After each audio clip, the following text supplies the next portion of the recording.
I want to show you something that honestly made me a little angry once I understood it. This is a tomato plant I pulled out of a pot 3 weeks after I planted it. Look at the roots. Thin, short, a few pale strands wrapped around a clump of soil that never really got colonized. This plant was watered on schedule, it was fed on schedule, and it still built a root system about the size of my hand. And this is the same variety, planted the same day, in the same soil, given the same water. The only difference is 1 spoonful of a powder that cost me about $2 for enough to treat my entire garden. Look at the difference. The roots aren't just longer, they fill the whole pot. White, dense, branching into every corner, wrapped in this fine web you can actually see if you look closely. Same seed, same day, same water, 1 spoon. Here's the part that got under my skin. Every commercial greenhouse you have ever bought a plant from already does this. The nursery that grew that healthy transplant you brought home does this. The people who grow food for a living do this on day 1 without thinking twice. And almost nobody sells it to you at the garden center register because there is no reason for them to. So today I'm going to show you exactly what this powder is, why it works, how to use it so it actually does something, and the one mistake that makes the whole thing completely useless. Stick around because that mistake is the reason most people who try this get nothing. The confession. Let me back up because I spent years doing this the hard way. For the longest time, I believed the same thing most home gardeners believe. I believed that if a plant was struggling, the answer was up top. More fertilizer, more water, a bigger pot, a spray for the leaves. Everything I did was aimed at the part of the plant I could see, the green part, the part that looks like the plant. And every spring, it was the same story. I'd start my tomatoes and peppers full of hope. They'd go in the ground or the container, looking strong, and then they would just sit there, not dying exactly, just stalled, yellowing a little at the bottom, producing 3 tomatoes when the tag promised 20, wilting by 2 in the afternoon even though I'd watered that morning. So I did what the industry trains all of us to do. I bought more stuff. I bought the bottle of blue fertilizer. I bought the bloom booster. I bought the fancy bag of potting mix with the smiling picture on the front. I spent real money year after year treating the top of the plant, and I kept getting the same disappointing harvest. What I completely ignored, what almost all of us ignore, is that a plant does most of its actual living underground. The part you see is just the storefront. The real business, the part that decides whether your plant thrives or barely survives, is happening in the dark, in the root zone, in a system most of us were never taught to think about. And once I finally understood what was going on down there, I stopped wasting money on the wrong end of the plant. Before I get into it, if you grow anything at all, in the ground or in pots, do yourself a favor and hit subscribe, because this channel is where I test the cheap stuff that actually works and call out the expensive stuff that doesn't. And drop a comment right now telling me the one plant that lets you down every single year, no matter what you do. Mine was peppers for the longest time. I read every comment, so tell me yours. The moment it clicked. The thing that finally changed how I saw all of this was a conversation with a guy who runs a commercial greenhouse operation. Not a hobby setup, a real one. Long rows of benches, thousands of transplants, plants that have to be strong and uniform and ready to sell on a deadline. I was complaining to him about my tomatoes stalling out, doing my usual routine about fertilizer and pot size. And he just kind of shrugged and asked me one question. He asked whether I was inoculating a transplant. I had no idea what he meant. Inoculating with what? And that's when he told me something I've never forgotten. He said, "We don't grow plants, we grow root systems. If the roots are right, the plant takes care of itself." And then he took me over to a shelf, and on that shelf were these unremarkable bags of grayish powder, and he told me this was the first thing that touched almost every root ball in the building, before fertilizer, before anything. That powder was mycorrhizal fungi, and once I understood what it actually does, I couldn't believe I had spent all those years and all that money feeding the top of the plant while completely ignoring the thing that feeds it from below. What the $2 thing actually is. So let's get the name out of the way because it sounds more complicated than it is. Mycorrhizal fungi. Mycorrhizae. The word just means fungus root. That's it. It describes a partnership, a living relationship, between a fungus and a plant's roots. And this is not some new lab invention. This partnership is somewhere around 400 million years old. There's a real argument among scientists that plants only manage to move out of the water and onto dry land in the first place because these fungi teamed up with them and fed them. In other words, gardens might not exist without this relationship. It is that fundamental. Here's how the partnership works, and it's genuinely elegant. The plant does one thing really well. It makes sugar out of sunlight. The fungus does a completely different thing really well. It mines the soil. So they trade. The plant hands the fungus a little bit of the sugar it makes up top, and in exchange, the fungus reaches out through the soil and pulls in water and nutrients the plant's own roots could never reach on their own, and delivers them straight to the root. And when I say the fungus reaches out, I want you to picture this properly, because this is the whole trick. Your plant's roots, even a healthy set, can only physically explore the little zone of soil they're actually growing through. But the fungus grows these unbelievably fine threads called hyphae, thinner than the roots themselves, and they spread out far beyond where the roots can go. Threads on threads on threads, weaving through the soil like a net. The effect is that your plant's effective root system, the area it can actually pull water and food from, gets multiplied.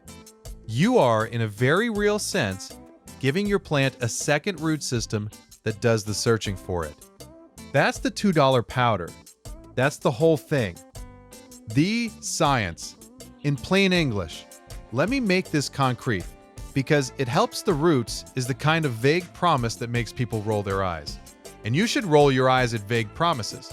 There are a few specific, well-documented things this partnership does. And understanding them is what lets you use it correctly instead of just sprinkling powder and hoping. The first is phosphorus. Phosphorus is one of the big nutrients your plant needs, and it's the one behind strong roots and good flowering and fruiting. Here's the catch with phosphorus. It barely moves in soil. Nitrogen washes around freely, but phosphorus locks itself to soil particles and basically sits there.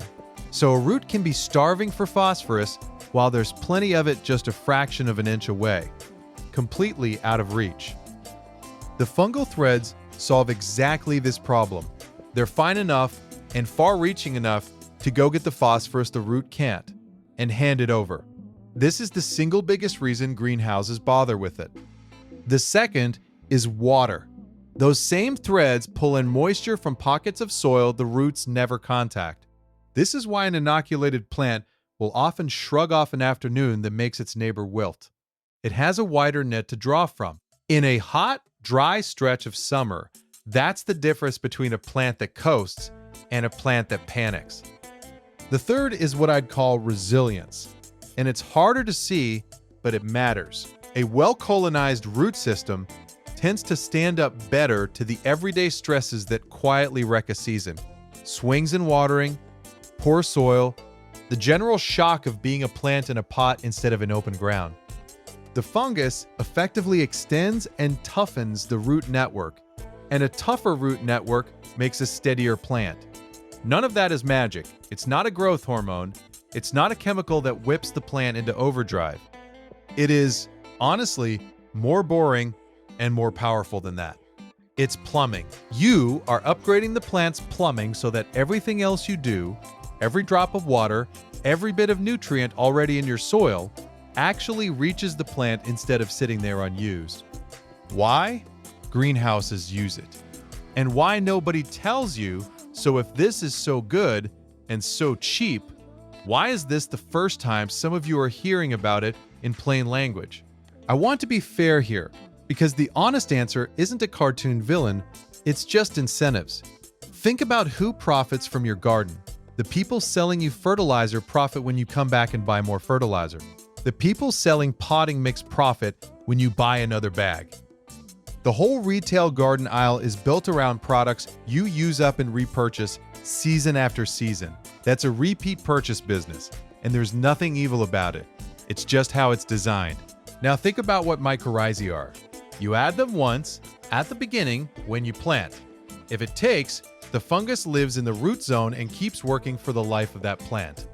One small bag treats dozens and dozens of plants. There's no monthly refill. There's no "you're running low." From a retail standpoint, it is close to the worst possible product.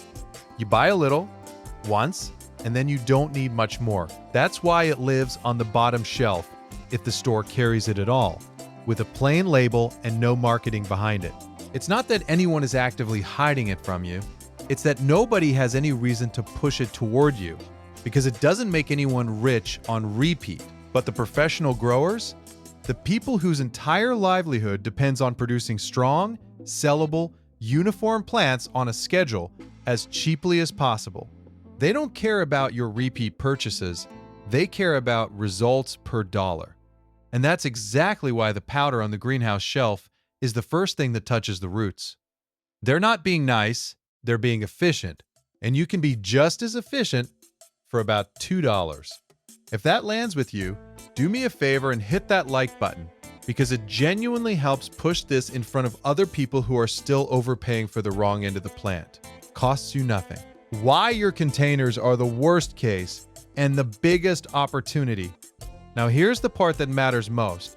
If you grow in pots, raised beds, or containers of any kind. And if you do, pay close attention, because you are the person this helps the most. In a healthy patch of open ground, out in nature, these fungi are usually already present in the soil, not always in great numbers, and not always the strains your vegetables want, but they're around. The underground network exists.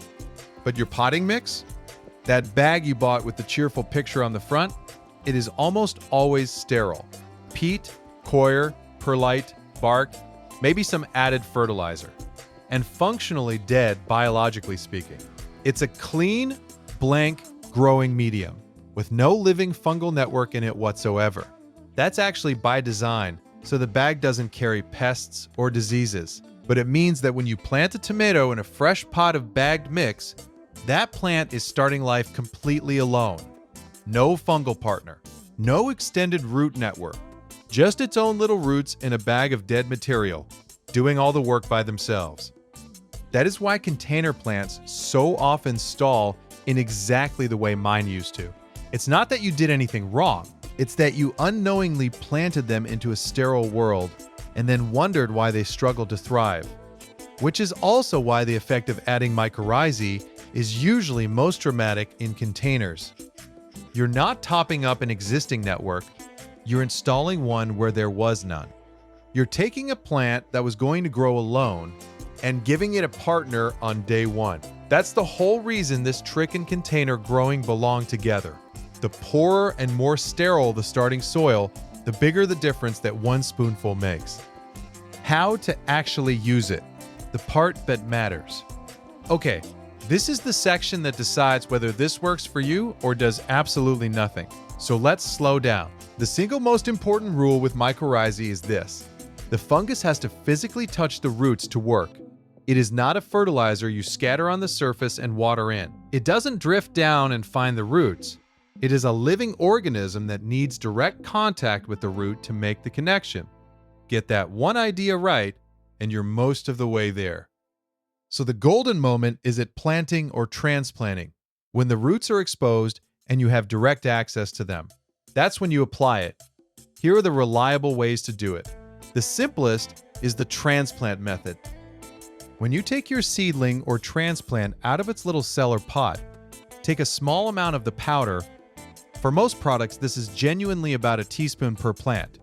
A spoonful, not a scoop. And dust it directly onto the exposed root ball, right on the roots.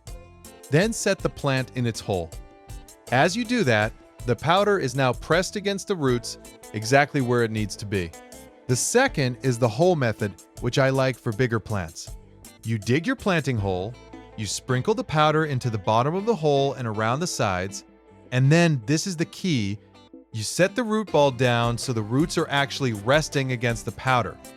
Not floating above it, touching it. The third, for seeds, is to put a pinch of powder right in the seed furrow or the planting hole before you drop the seed, so that as the very first roots emerge, they grow straight into the fungus and get colonized from the start. And that's really it. You do it once, at the beginning when the roots are accessible, a little powder in direct contact with the roots at planting time. For a whole garden's worth of transplants, you're using a spoon here and a spoon there, which is why a single small bag stretches so far and why the per plant cost is basically pennies. The mistake that makes it useless, now the part I promised at the very beginning. The mistake that quietly ruins this for most people who try it. And there are actually a few, so let me give you the whole list, because any one of them will hand you a disappointing result and make you think the whole thing is a scam. Mistake number 1, and this is the big one, is top dressing. Sprinkling the powder on top of the soil around an already planted plant and watering it in. I understand why people do this. It's how we use everything else. But remember the golden rule. The fungus has to touch the roots. Powder on the surface of the soil, 6 inches above the root zone, will mostly just sit there and die. If your roots are already buried and established, the easy moment has passed. You either apply it at the next planting, or you use a product specifically made to be watered down into the root zone and follow its directions exactly. Scattering dry powder on top of settled soil is the number one reason people get nothing. Mistake number 2 is drowning it in phosphorus fertilizer. This one is counterintuitive, so hang with me. The main reason the fungus is valuable is that it goes and fetches hard-to-reach phosphorus for the plant. But if you flood the soil with a high phosphorus fertilizer, one of those big middle number bloom booster products, the plant suddenly has phosphorus everywhere for free with no effort. And the plant is not sentimental. If it can get phosphorus without paying the fungus in sugar, it stops feeding the fungus. And the partnership never really establishes. So if you're going to inoculate, go easy on heavy phosphorus feeding at the start. Let the plant need its partner. You can feed normally later once the relationship is set. Mistake number 3 is buying something dead. This is a living product. Cheap doesn't mean it's bad, but heat and time do kill it. A bag that's been cooking in a hot warehouse or sitting on a sun-baked shelf for 2 years may have very little living fungus left. Buy from somewhere with reasonable turnover, check for any date on the package, and store your bag somewhere cool and dark, not in a hot shed or a sunny window. You're buying something alive. Treat it that way. Get those 3 things right. Apply at planting with root contact, go easy on the phosphorus at the start, and use a product that's actually alive. And this works. Get any one of them wrong, and you'll be one of the people in the comments saying it did nothing. What to expect? Honestly, let me be straight with you about the timeline, because I'd rather you trust me than be impressed by me. This is not an overnight fireworks show. The roots in the pots I showed you at the start took about 3 weeks to look that different, and that's normal. What you're doing is establishing a living relationship, and living relationships take a little time to build. For the first week or 2, above ground you might not see anything dramatic at all. That's expected. The action is underground and it's early. What you tend to notice first is subtle, and then it snowballs. The plant seems to settle in faster after transplant, with less of that sulking stalled period. Then it holds up better on hot afternoons instead of flopping. Then, a few weeks in, it just quietly pulls ahead of the plant next to it that didn't get treated. Greener, sturdier, growing with more confidence. And by the time you'd normally be fighting to keep a container plant productive in the heat of summer, the treated one is coasting. If you want to actually see it for yourself, and I highly recommend this, do the exact test I did. Take 2 of the same plant, treat one, leave one alone, and grow them side by side in identical pots with identical water. Then, weeks later, slide them both out and look at the roots. That side by side is the moment this stops being something a guy on the internet told you and becomes something you know. Do it once, and you'll never plant without this again. The honest caveat, what it doesn't work on. Now, I have to tell you something that most videos like this conveniently leave out, because I'd rather you succeed than blindly trust me. This partnership does not work on every plant. There are a few families that simply don't form this relationship, and if you dust them with this powder expecting a miracle, you'll get nothing, and it won't be the product's fault. The big one is the cabbage family, brassicas. That means broccoli, cabbage, cauliflower, kale, collards, radishes, turnips, mustard greens, and the rest of that clan. These plants generally do not form mycorrhizal partnerships, so don't waste your powder on them. The other group is the beet and spinach family. Beets, chard, spinach. Same story. They largely sit this partnership out. So who does it help? The good news is almost everyone else. Tomatoes, peppers, cucumbers, squash, beans, most herbs, onions and garlic, which love it, corn, strawberries, most fruit trees and berry bushes. The overwhelming majority of what you're growing in your containers and beds is in the yes column. Just remember the handful in the no column so you spend your $2 where it actually does something. I'm telling you this because the fastest way to lose trust in something that genuinely works is to try it on the one plant it was never going to help and write the whole thing off. Use it on the right plants, the right way, and it delivers. The cheap, complete Setham. If you want to get the absolute most out of this for the least money, here's how I'd stack it. And it's still just a few dollars. At planting, apply your mycorrhizae directly to the roots the way we covered. That's the foundation. Then, instead of reaching for the expensive synthetic bloom booster that would sabotage your fungus anyway, lean on gentle, slow inputs the fungus and the plant both like. A bit of compost worked into the soil, which brings its own biology to the party, and modest, balanced feeding rather than a phosphorus flood. You're building a living root zone, not force-feeding a chemical. That's the entire system. 1 spoon of living fungus at the roots, decent soil, and a light hand with the fertilizer. It costs almost nothing, it works with the plant instead of whipping it, and it fixes the exact thing most of us spend years ignoring. The part of the plant we can't see, recap, and close. So let's bring it home. For years, I treated the top of the plant because that's the part I could see. And that's the part the whole garden industry is happy to keep selling me. And the whole time, the real bottleneck was underground, in a root system that was working completely alone in sterile soil. The $2 fix is a living fungus, mycorrhizae, that partners with the roots, extends the plant's reach through the soil, goes and fetches the water and phosphorus the roots can't get on their own, and does it once. For the life of the plant, for pennies apiece. It's the first thing professional greenhouses put on their roots, and one of the last things anyone bothers to sell to home gardeners for the simple reason that you only buy it once. Apply it at planting, directly on the roots. Go easy on the phosphorus at the start so the plant actually needs its partner. Use a product that's alive and store it somewhere cool. Skip the cabbage family and the beet family and do the side-by-side test yourself, because seeing those 2 root balls next to each other is the thing that'll change how you plant for good. Now I want to hear from you. Drop a comment and tell me 2 things: the plant that's disappointed you the most, and whether you've ever tried mycorrhizae before, and what happened. If it worked, tell everyone. If it did nothing, tell me how you applied it, because 9 times out of 10, I can spot exactly which of those mistakes tripped it up, and I read every single comment. And if you're the kind of gardener who'd rather spend $2 on the thing that works than $40 on the thing that doesn't, you're in the right place. Take care of the roots, and the plant takes care of itself. I'll see you in the next one.